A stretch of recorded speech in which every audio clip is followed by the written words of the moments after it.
নমস্কার বন্ধুরা, দেখে নিন অষ্টপ্রহরের জন্য গেট রেডি, প্যান্ডেলও রেডি হয়েছে। এই যে মন্দির প্রাঙ্গণ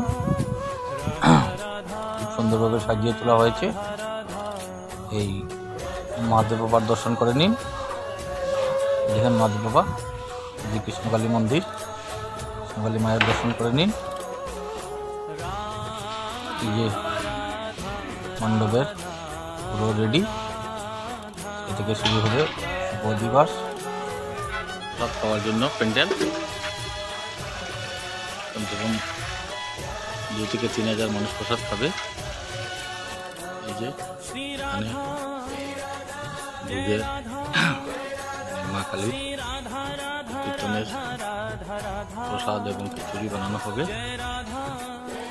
যে চুলা টুলা রেডি হয়েছে। আমাদের এখানে একটা ভালো জিনিস, চুলাতেই টাক হয়। দেখেন।